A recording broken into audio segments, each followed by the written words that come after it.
All right. Let's go to the book of John. The book of John.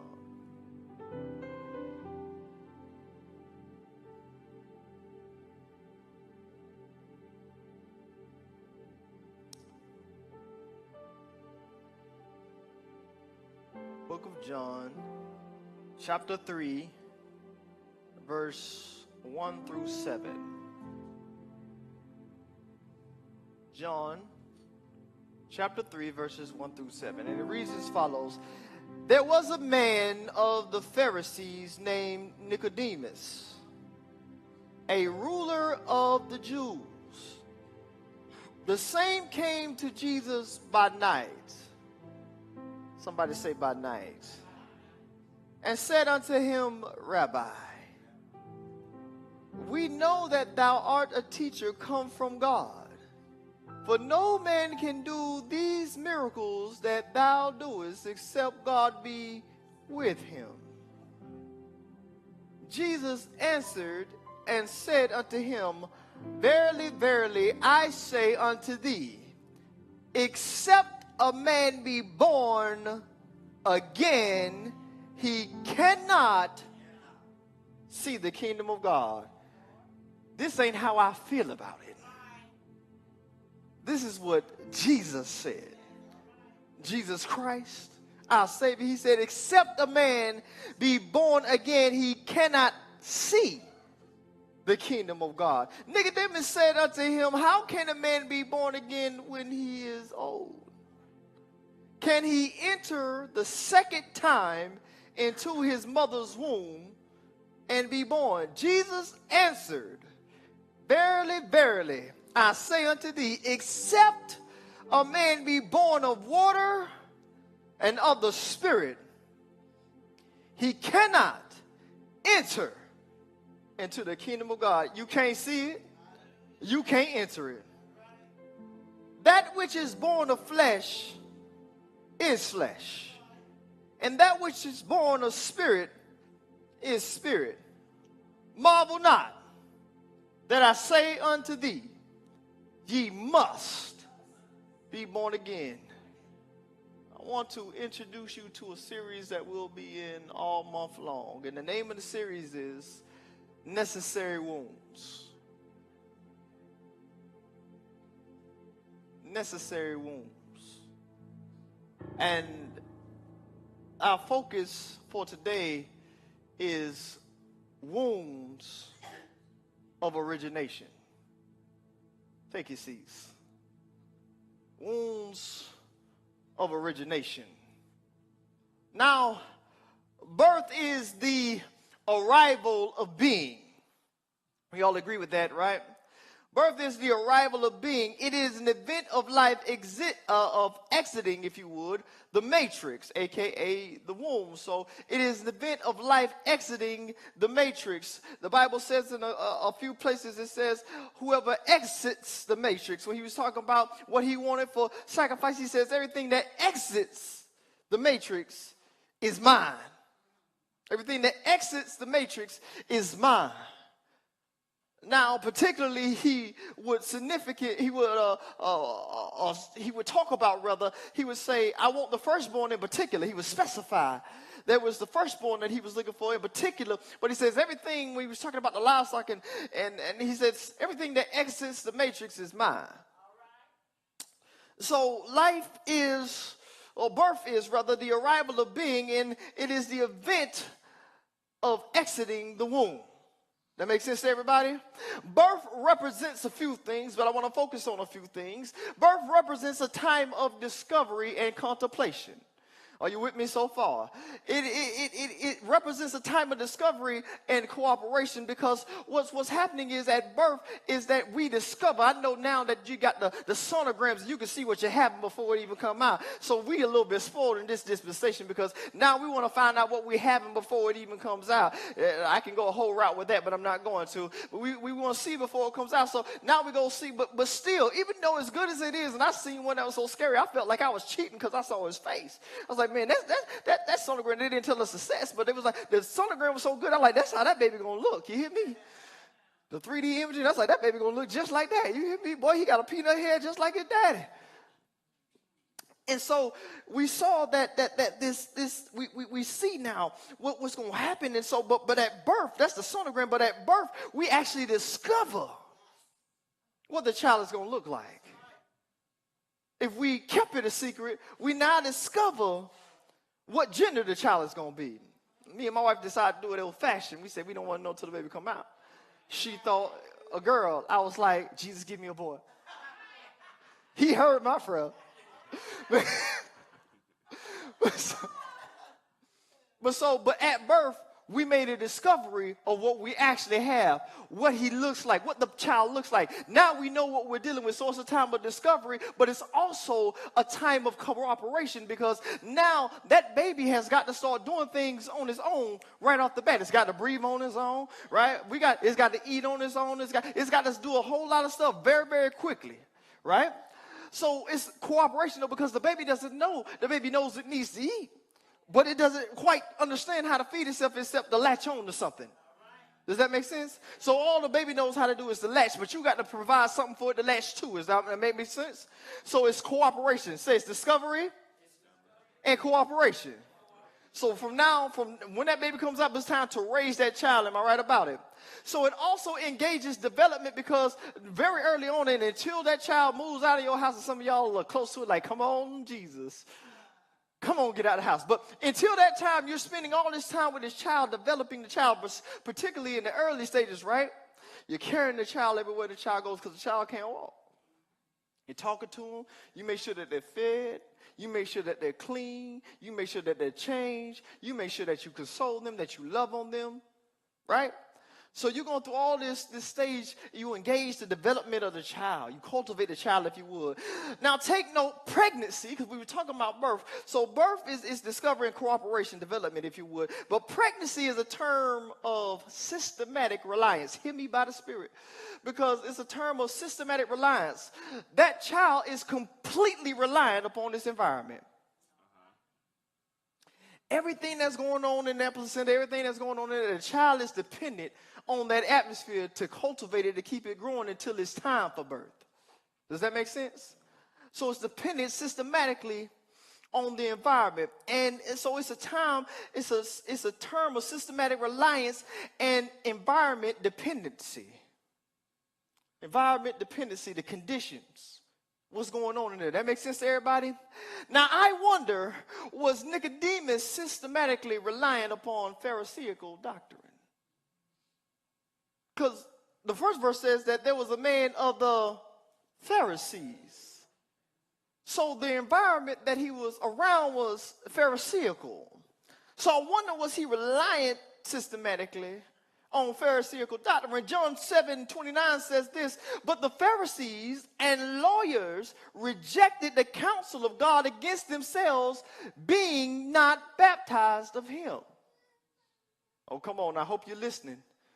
I said, but the Pharisees, say the Pharisees, and the lawyers rejected the counsel of God against themselves, being not baptized of him. What did Jesus just say? He said, except a man be born of water and a spirit. He's messing with his doctrine. Jesus said, if you want to see the kingdom, you're going to have to be baptized. And he knows this about Nicodemus. Nicodemus don't even understand what's going on. See, Nicodemus starts looking so far in the natural that he's missing the point. And he's like, but he knows that the Pharisees got an issue with baptism, so he challenges him on his doctrine that he's been cultivated by. He's been sitting in the womb of false doctrine. Never mind, y'all ain't hearing what I'm saying. I said he's been in the womb of but I told you that pregnancy is a systematic reliance on, and this dependency. So you're depending on what's going on. What's going on? What's going on? On another note, pregnancy entails a time of contemplation, does it not? Because when you're having that baby for the first term, to the second term, to the third term, you're contemplating. I hope the baby's all right. When the baby moves a certain way, you run to the doctor, make sure that my wife had a baby. I ain't never had none, but I know how it went down. You know, I know how it went down. What happened? Okay. Oh, okay. The baby, okay. Okay. So it's a time of contemplation. You're thinking about what the child is going to be. Because even if you know the gender, you still don't know what that child is going to be. So you spend that whole pregnancy wondering what that child is going to develop into. So it's a time of contemplation. So if we look at this, we're thinking about what's going on. So we're in this time of contemplation during pregnancy. It engages potential. Somebody say potential. Yeah. Potential is a dangerous word. Can be a dangerous word. So it's potential because we're thinking what the child could be. What are their potentials? In the league now, in the NBA, they draft on potential. Not proof, potential. And so sometimes they spend 3 and 4 years developing a player that never plans out because they drafted him on potential, not on proof. That makes sense? So we're a society now that we get geeked up, if you would. We get wrapped around potential. We just potential. When we see belly, we fall in love. How far along are you? Do you know what you're having? Oh, that's awesome. Once you see that baby, once that baby get to walking, and you start having them days like mine is having now, Jesus help us, pray for us. When he be having days when he's trying to figure out life and you got to correct him because he don't know, then it's all of a sudden, oh, he ain't that cute no more. Everybody want to keep your baby. Nobody want to keep your children. Never mind. Everybody wants to keep your baby. Nobody wants to keep your children. You can't, man, please, you won't even have your child for the whole first year if you want to have somebody babysit. Oh, I'll babysit them. Won't they? Ladies, can I get an amen in here? Yeah. But when they about 2, 3, oh no, I'm busy. You used to keep him all the time. Oh no. He can talk. They can talk now. I don't like that talking. All that conversation. No. All that talking and wiggling around. They move too much. I got to watch him. My wife be saying, well, I like him when he used to just sit there. Oh, come on now. Ain't nobody ever trapped their baby. Okay, y'all, ain't nobody ever trapped their baby. You put them around some pillows when all they can do is crawl and they just crawl to the edge. And then they crawl back. And so you can kind of do what you need to do while they crawl around. But then when them jokers walk, you be like, I actually got to watch this joker now. Because then they in the kitchen. Then they in the laundry room. For some reason, he likes the broom. I don't know why. He just take the broom through the whole house. I like you trying to say we nasty or something. Keep it pretty tight houses. Where did you get that? We hid it from you. When you wasn't looking. How did you find? Anyway, I went off for the side tangent. Y'all forgive me. But everybody wants the babies. Nobody wants to deal with the children. But right? So, but the pregnancy, it's potential, and we're dealing with that. We say, okay, what is this child going to be? What are they going to develop into? What is it going to be? What's it going to be? And so here we have contemplation and potential in pregnancy versus discovery, cooperation, and development in birth. Are you with me so far? Nicodemus is in a moment of contemplation. When we enter the text, he's in a moment of contemplation. Are you with me? He came to Jesus by night. Now, truth be told, Nicodemus sought the Savior in shame because he didn't want to see the rest of his Pharisaical friends see him talking to Jesus.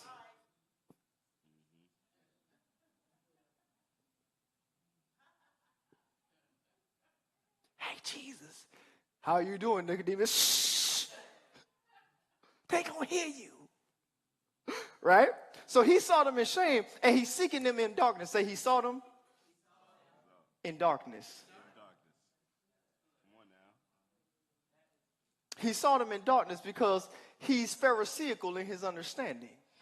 But he sees something about this man that's different. He says, we know, what does the text tell us? He said, we know that thou art a teacher come from God. We know who you are. That's why I'm trying to find out more about you. Okay, so tell me more about this kingdom thing. We know that you are a man of God, even though I got to seek you at night to make sure my friends don't know. So he's thinking about making a life change. He's thinking about making a life change, so he's coming to him on the cover of night, and he's thinking about making a life change. He's in a moment of contemplation. How many of you had a moment of contemplation? If you saved, you had a moment of contemplation. It might have been a couple months, it might have been a couple moments, but you had a moment of contemplation where you was like, you know what?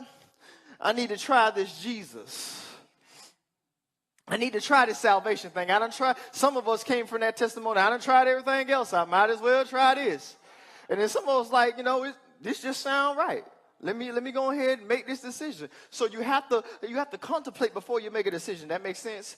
Now, contextually, the process of the womb is not really addressed. Jesus doesn't really deal with the womb part because he says, Nicodemus is like, does a man have to enter again into his mother's womb? Well, how does a man become born again when he's old? He's trying to rationalize. He's trying to think logically. How is it, you know what I'm saying? I don't know how tall or small he was, but he was like, how is it that I am going to get back in my mother's womb? And I hear this thing saying, be born again. But how is it that I'm going to jump back into my mother's womb? But Jesus is like, I'm not even dealing with the womb.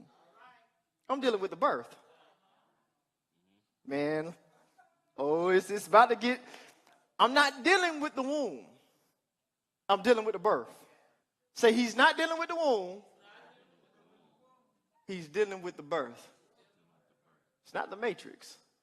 It's the birth. No. Y'all really got to get this, because if you don't get this, you're going to miss the rest of it. He's not dealing with the womb. He's not dealing with the matrix. He's dealing with the birth. Y'all got that? He's dealing with the birth. So the conversation is redirected towards the event of birth. Nicodemus asks again. He says, can a man enter the second time into his mother's womb? Jesus responds, except the man be born of water and the Spirit, he cannot enter into the kingdom. Now, this is a quick side note. Creation began in the dark with water and the Spirit. Wait a minute. Creation began in the dark with the water and the Spirit. Pregnancy begins in the dark with the water and the... Oh, I get there. Because the baby, because his mouth is surrounded with amniotic fluid, so we don't think about that as breathing. We don't think of that as breathing because they ain't fluid, right? Oh, but they getting oxygen. Say, they're getting oxygen.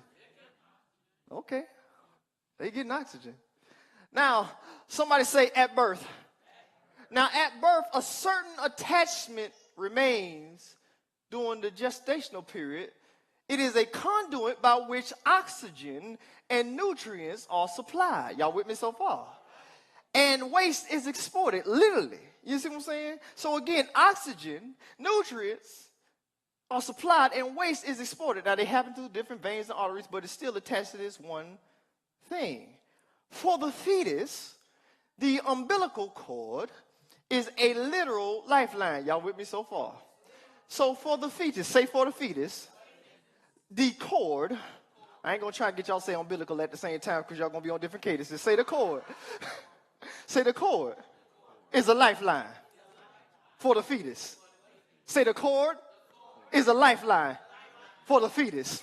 Say the cord is a lifeline for the fetus. The whole life of this fetus is dependent on this cord that is attached to the atmosphere they've been developing in. Because when we think of pregnancy, we always think of the beautiful side of pregnancy. But I want to tell you about a sick mother. I want to tell you about a poisoned mother.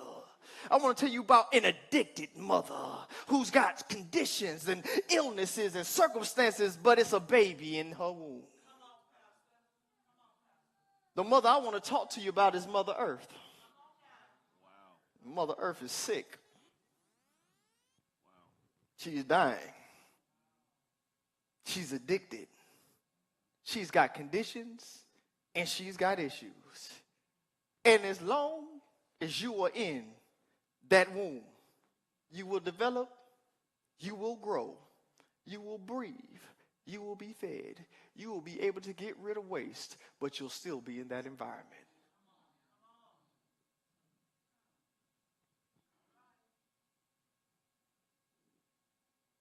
You may have a full pregnancy, but never a full life. You may be full of potential, but never realized anything. Oh my God. See, because every time we think about pregnancy, it's always a beautiful thing. But I want to talk about some stuff that may not make you comfortable. I already gave you a warning. What if you were in a womb of an addict and you've been in there 2-3 terms? I don't know how old Nicodemus was when Jesus was talking to him, but he might have been in that womb for 2 terms of his life, being fed through a Pharisaical cord. Y'all with me so far? Say he's attached. Say he's attached. Yeah, because you got to understand how influential, it's substantial, how influential the womb is. Yeah. But here's the thing. At birth, the fetal position is over.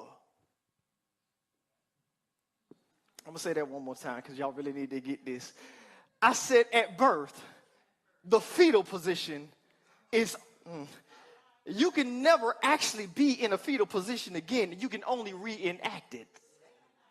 You can never be in a fetal position again. I say you can never be in a fetal position again.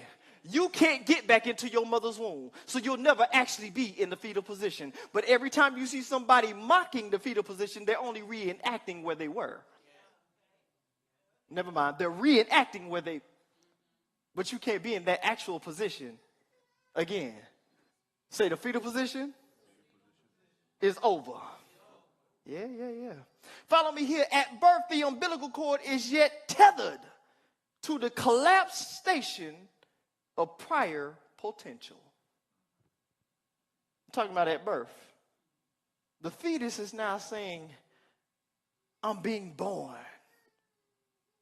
It's a new being about to be into this world. But when you can go through 9 hours of labor, you know your parents love, some of the mothers love to tell you about how long they was in labor with you. I had to be in labor with you for 13, 14 hours. Well, some of us, it took 13, 14 years for you to be born again. And it doesn't matter if you're birthed out or you're cut out. Don't matter. But when you come out of the womb, whether you're birthed out or whether you're brought out, you're still attached to that cord. Oh, God, help me here. You're still attached to that cord. So even though you're out of that environment, you're still attached to it. I say, even though you're out of that environment, you're still attached to it. Somebody gonna catch me in the spirit. You're out of the environment, but you're still attached to it. You're still attached to it. You're attached to this collapsed station because now that when the water broke, say the water broke. If it ain't water in spirit, it ain't gonna happen. Say the water broke. The water broke because that environment couldn't hold where your mind had been. Because now your mind is saying, I need to be born again. So I got to get out of this environment and I got to be born again. So now the water broke. The water broke. The water broke.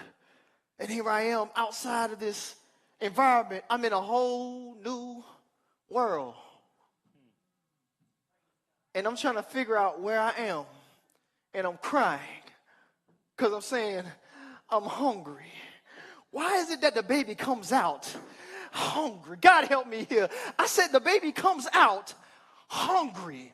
Am I talking to anybody in this place? The baby comes out hungry. I said, never mind. I'm trying to talk to y'all spiritually. I say the baby comes out hungry. The first thing that baby wants to do, the minute that because the first thing that you do, what? You trying to get this baby to breathe this new air because this hasn't been breathing like this before. It's been getting fed air. Now it has to breathe air. It's been fed air, but now it has to breathe air. And when it has to breathe air, it takes that breath, and then it's like, I'm hungry. I might have just been fed through my tube, but my cord ain't working no more. I need you to feed me.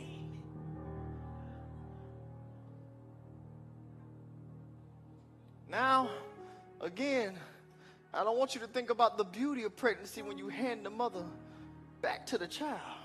This mother's an addict, and we got to take the baby away.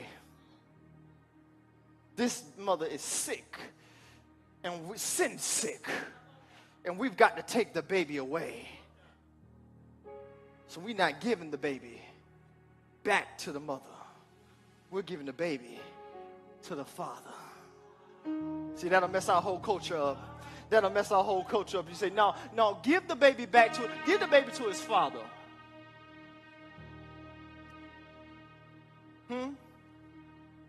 Give the baby back to his father. So now the baby's got to be taken away from this place, but it's still tethered. Say it's still tethered. It's still tethered to this station of proud potential, because while it was in here, it had so much potential. But now that place where all that potential was, y'all ever seen them super pregnant ladies? Y'all know what I'm talking about. They only having one baby, but it look like they having 5. They don't have a pregnant walk. They got the super pregnant walk. You know, a pregnant lady walk like this here, the super pregnant walk like this here. Because they trying to balance that thing, right? Like, I don't know what I'm doing with all this belly. Like, woo, boy, how many you having? What? Ooh, that's going to be a big baby.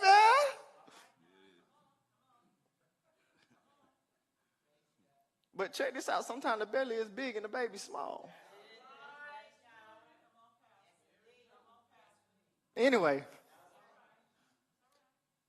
But we talking about birth now. And this station that is still collapsed through. So the prior place, the collapsed station, the prior potential has no effect in the place of present development. All this thing that you are relying on is now has no effect. We must understand it is not the life full of potential that glorifies God. It is not the life full of potential that glorifies God. It's fine for you to tell your child that they got so much potential. But it's not the potential that glorifies God. Say, potential does not glorify God. Man, look at here. Church will get upset. Some people get upset at me. I say, potential doesn't glorify. You got so much potential. But what did you do with your potential? It's not the life full of potential that glorifies God. It's the life of purpose fulfilled. Ladies and gentlemen, we could be full of potential, but empty of achievement. Somebody say, full is not complete until it's filled. That's why he says fulfill. Because a lot of people have been full, but not filled. A lot of people have been filled, but not full. That makes sense? In the natural, there is a feature. Y'all stick with me real close. In the natural, there's a feature on everybody, literally everybody, that is proof of a life elsewhere. Every individual, there is proof. There is proof on your body. Say, my body. On your body, there is proof of a life elsewhere. Have you ever considered your umbilicus? Some people call it a navel. Some people call it a belly button.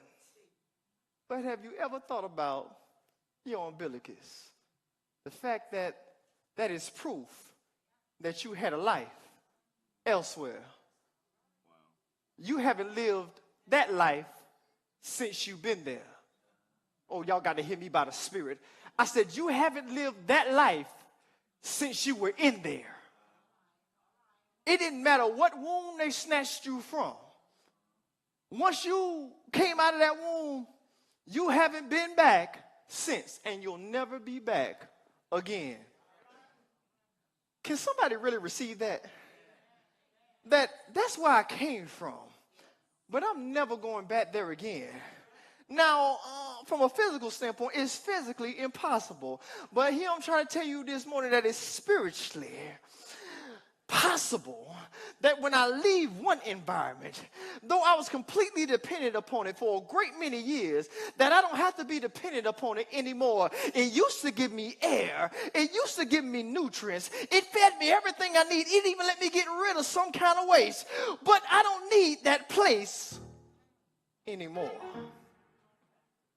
And in order for me to develop, I've actually got to be disconnected. Ooh, oh my God. I say, in order for me to develop, I've actually have to be disconnected. How crazy would it be for you to drag around the placenta? I just want you to just imagine I got a cord stuck to my core. Never mind. I've got a cord stuck to my core, and I'm just dragging around this deflated bag, and it's bloody. It was everything that I needed, or so I thought. It's the place that developed me. It's the place that fed me. It's the place where I slept. It's the place that I woke up. I was never hungry there. I got good food. I got some poison stuff, but at least I ate. At least I ate when I was there. Hello, somebody. At least I ate when I didn't even have to feed myself. I just got, when I was hungry, something just happened. All of a sudden, my belly was full. Who knew? And now I'm dragging this thing behind me. How crazy. You would think it was something out of a zombie film or something if you saw people dragging around placentas. If they were dragging around after birth, if they were dragging around a womb that is no longer of any use to anybody. Because even if you came from I'm talking natural now, even if you came from a perfectly healthy mother, after you're born, that placenta is useless. Now, I know they like to experiment on it, but I'm saying it's actually, no. Anyway, some people like to experiment with your past too, but that's a whole nother issue. That's a whole nother issue. That's a whole nother issue. But, encourage somebody. Say the cutoff is necessary. The cutoff is necessary. It has to happen. Hear me by the Spirit. After birth, the umbilical cord is cut and the remainder is tied up. So now, instead of the baby being attached to this thing, the cord is cut. Say the cord is cut. The cord is cut right after birth. Matter of fact, in some places, it's the honor for the father to cut the cord. Never mind. But when the cord is cut, a remainder is left on the child. So even though now, everything that was in your past, I just want to tell you somebody, because we were talking about this sickly mother that you came from. I'm not talking about your natural mama. I ain't talking about your mama now. Don't be coming up here with no foolishness. I'm talking about an understanding. And so you came from this sick mother, this sick thing that cultivated you, but somehow, some way, you've been born again. You've been born again and you come out of this thing, but this stuff was still attached to you, and you still had the atmosphere all around you, because everything that you were in was still on you until somebody cleaned you. Everything that you came from was still on you until somebody cleaned you. Let me say it again. Everything that was on you from where you came from is still on you until somebody cleaned you. Because truth be told, even when you're born again, you still don't know how to clean yourself.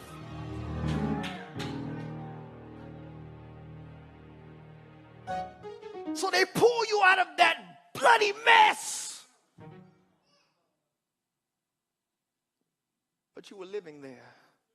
You were developing there. And know somebody snatches you out of it to save your life. Because spiritually, when you start thinking about this thing, your old life starts to kick you out, because you can't be there anymore. It's too many contractions. You start feeling stuff like, I can't see doing it. Something is happening around me. My atmosphere is changing. I feel things changing. I got to get up out of here.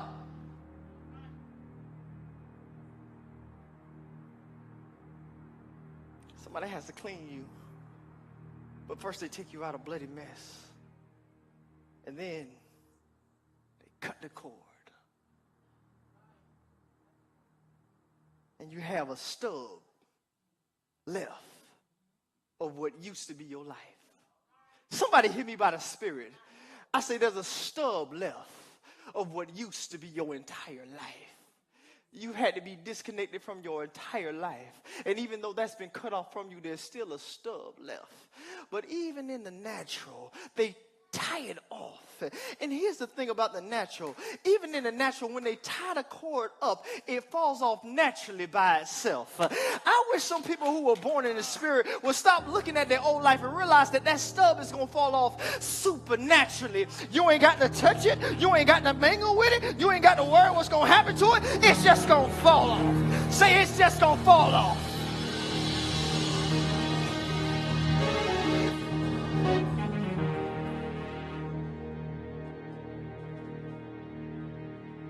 Fall off. Somebody said cut the cord. But when it falls off naturally, it creates a small wound. Somebody say a light affliction. Some people get saved, they feel a light affliction and they ready to die. A light affliction. It's nothing. It'll go away before you even realize it. How many of you remember your umbilical cord falling off? Nope, nobody? Nobody? Come on, you young. No? You remember? Oh, okay. No. Braxton? But you don't even remember it. And so sometimes the things that we don't remember, we discount. Never mind. Because you were so young when it happened that you discounted the fact that there's proof on your body that you had a life elsewhere. And you don't even feel the wound, never mind. You don't even feel the wound, never mind. You don't even feel the wound anymore. But it creates this small wound. And it's sensitive for a while. How many of y'all know baby Christians that's sensitive? They just got saved, they ain't been saved too long, and they sensitive. They so sensitive because the cord just fell off. You got that when the baby has that umbilical cord, you don't handle that baby any kind of way. You handle that baby gently. Why don't we handle people that just got saved gently? We slinging them around. We want to walk. We want to feed themselves. We want to clean themselves. Nobody's handling them with care and saying, "Look, come on, baby. Ooh, baby, is that all right? I know that hurts. I know that's sensitive. I know you just lost a part of yourself. That was a part of your body just a couple of moments ago. No, you don't understand. I said that was actually a part of the baby's physiology. It was a part of the baby's analogy, and now it's gone." There's a part of your body that just left you. And you sit up here like, why y'all so sensitive? Man, my life just fell off. You ought to give God a praise right there. I want to, but I'm hurting at my core.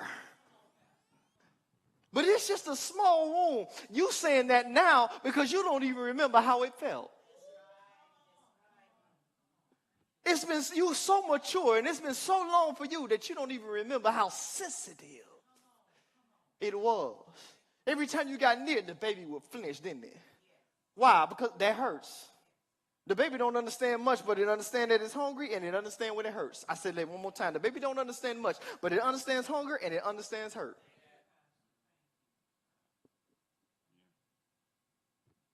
Hunger and hurt. Y'all get that? So it's like, hey, I know you're holding me, but be careful here now. It's sensitive. Say it's sensitive. It's sensitive for a little while. I hope y'all are learning something. It's sensitive. Get this. The former environment, the placenta, is vacated. It's vacated and now expired. Even in the natural, it's expelled and it's discarded. So why do we keep trying to go back to our past when it should have been expelled and it should have been discarded? They cut the cord. You said you the one say that you born again.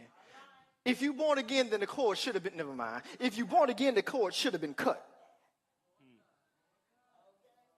And the stub should have fell off by now. So why having the stub fell off, having the cord be detached for you, why are you still looking for your placenta? I'm in your past. I'm in your placenta. I'm in your past. It's people in here still trying to cling to, and check this out. Imagine a grown man trying to crawl inside a placenta. That's how foolish you look every time you want to go back. You want to go to a dried up, useless place. Even the body rejects it after it's done. And here you go spiritually talking about something. I just wish I could go back. I just want to go back. Why?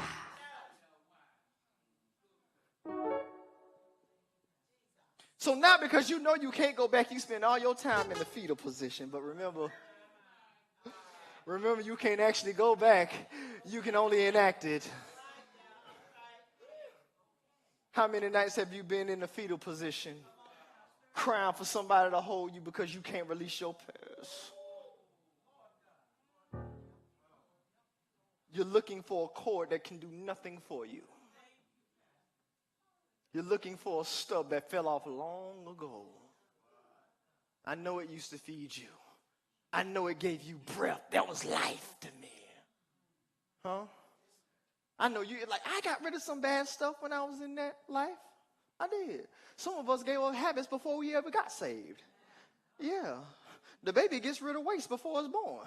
That don't mean it'll ever hit this world. I don't mean to be insensitive. I had lost myself, so I ain't being insensitive. I'm just telling you the truth about it. It doesn't make no sense.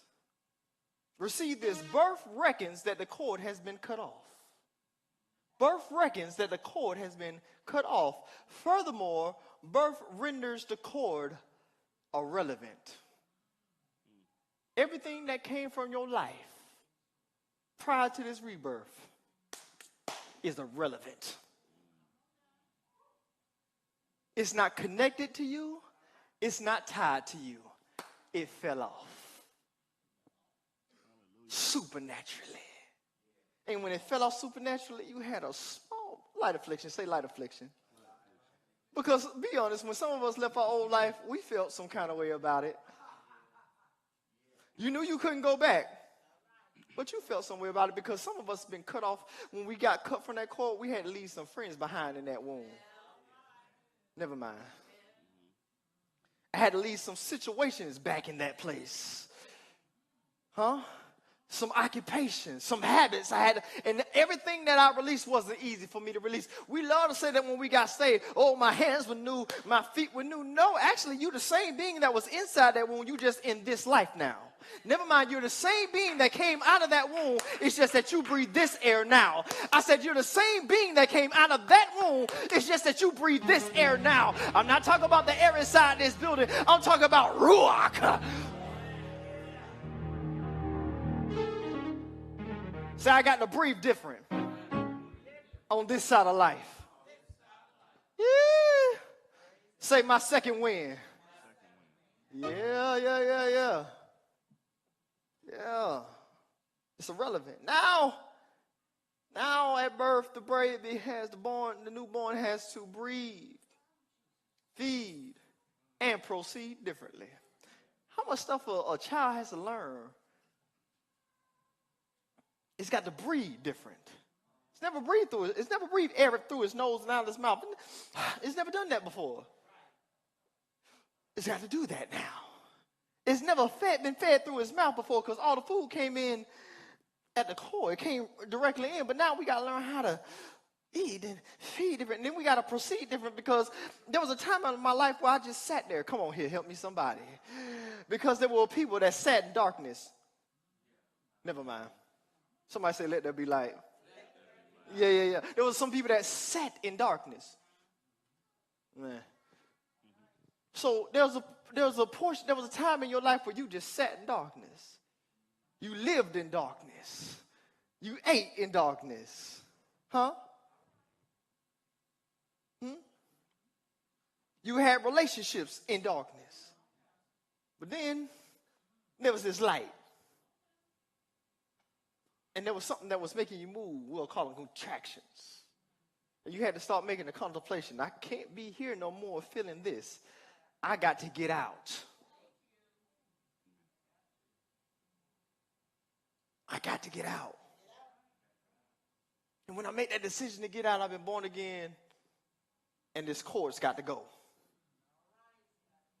I'm out of the environment, but now the cord's got to go.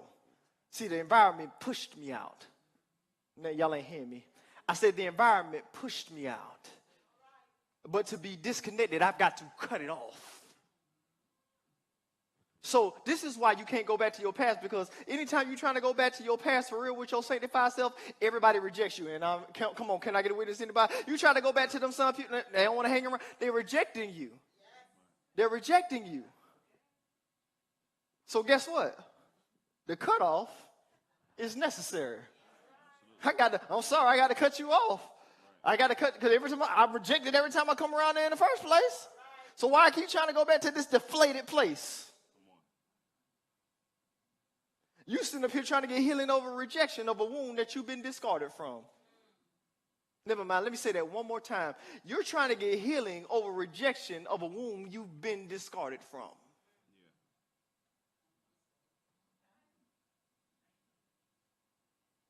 Maybe it's too hard. Let me get out y'all way. So you got to breathe different. You got to feed different. You got to proceed different. Somebody say no strings attached. Somebody say separated at rebirth. Why are you trying to go back when you should have been separated? Now, figuratively and literally, birth is an event of conversion.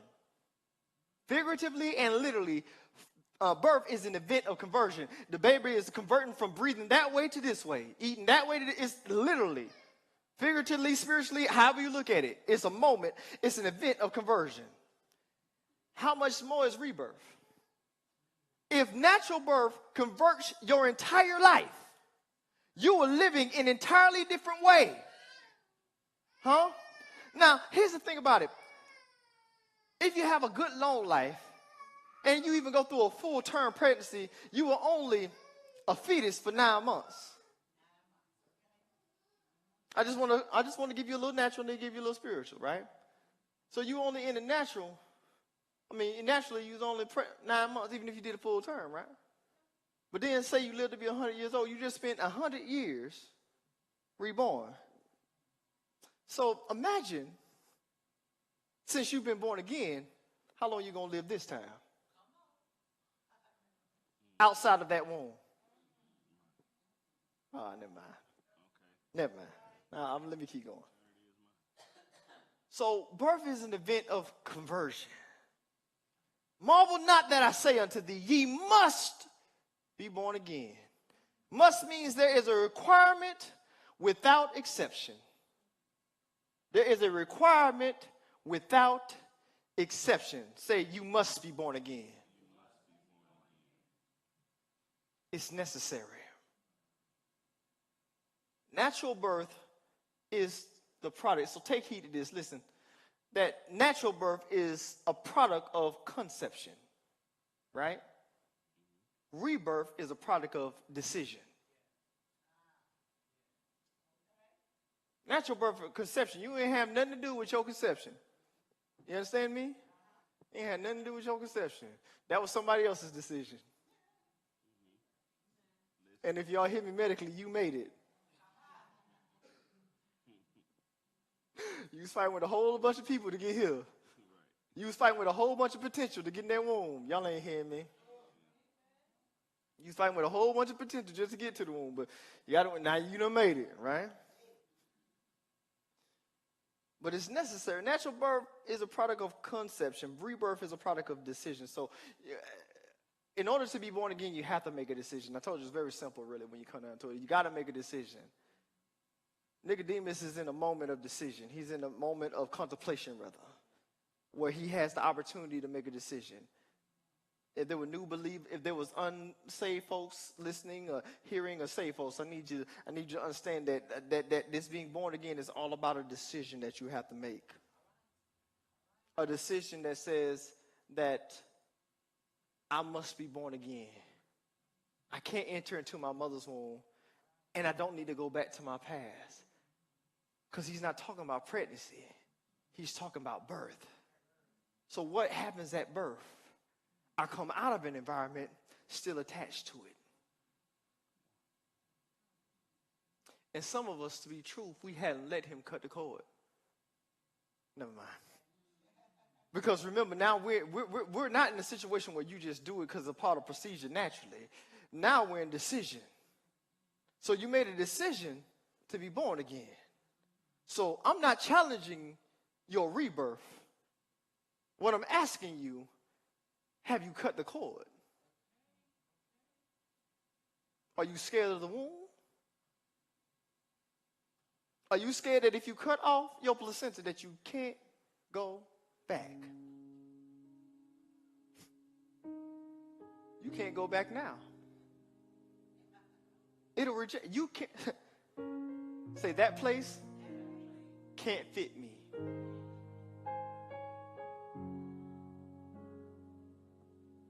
You was large and in charge when you was in there. But that place can't fit you. So there's no reason to drag it around anymore. I'm not challenging your salvation this morning. I'm asking you, have you cut the cord? Are you still trying to live a life in the fetal position?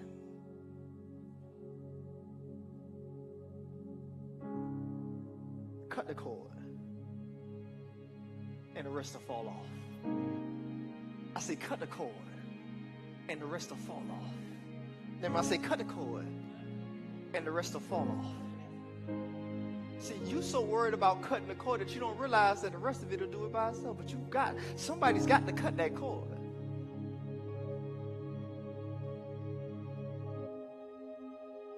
When you cut the cord, now you've entered this new life. And that stub will fall off all by itself. You ain't gonna even have to worry about it. It's gonna be sensitive for a while. But say, it's just a light affliction. I know you want to keep them friends, but you got to cut them off. Say, it's a light affliction.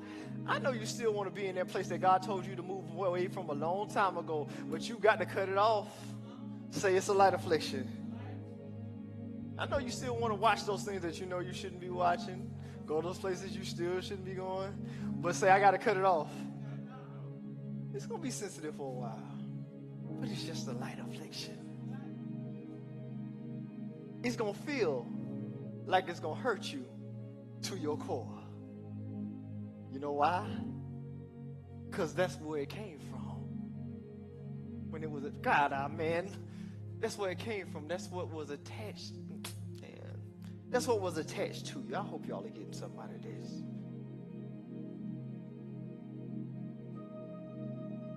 Cutting the cord, rebirth, is a must for kingdom entry. Say it's a must. Last word. At birth, a new being arrives, and the cord of former occupancy must be severed. The cutoff is necessary. The cutoff is necessary. The wound is necessary. I don't want you to fear necessary wounds, because we just getting started. Look at somebody, say, don't fear necessary wounds.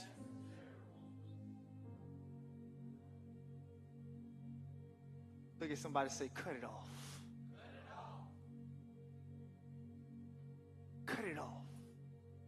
Because here's the thing. The Father's going to be there, but you've got to cut it. Oh my God. I say the Father's going to be there. He was there from the beginning. He knew you before you were in the womb. Oh my God. He knew you before you got to that dark place.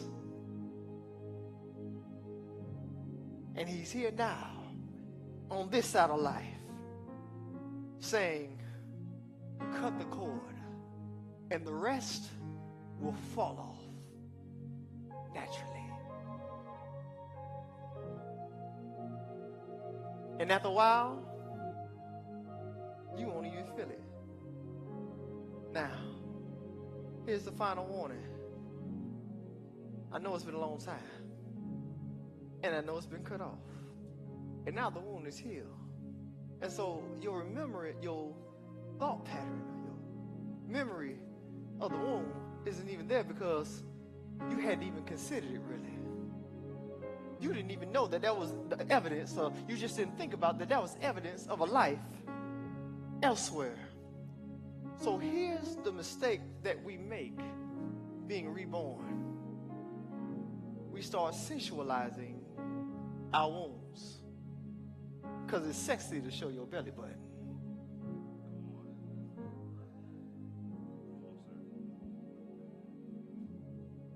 Oh, when you go to the beach, don't let you have a good body. Everybody's going to see it. You ain't never been so proud of a wound in your life. When they pose like this. If you got abs, you do. I'll tell you what, one of them rappers, old Big Belly Joker, he don't even care. He be belly all out there.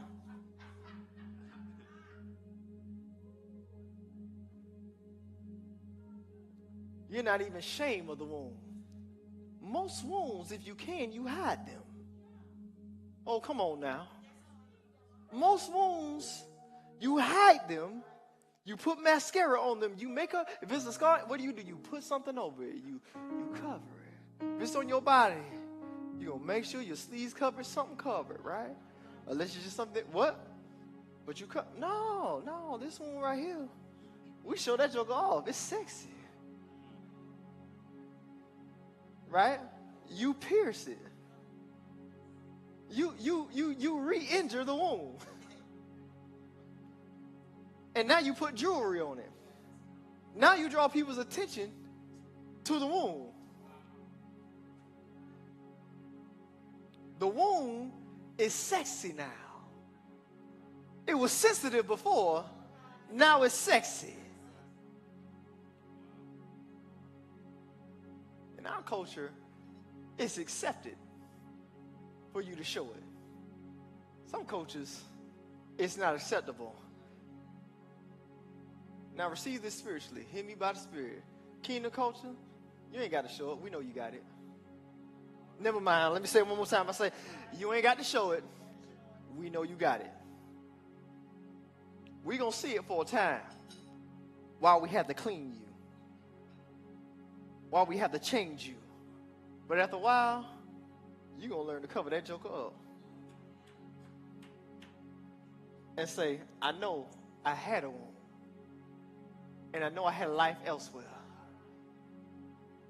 But it's been cut off. And I'm covering it up. The cutoff was necessary.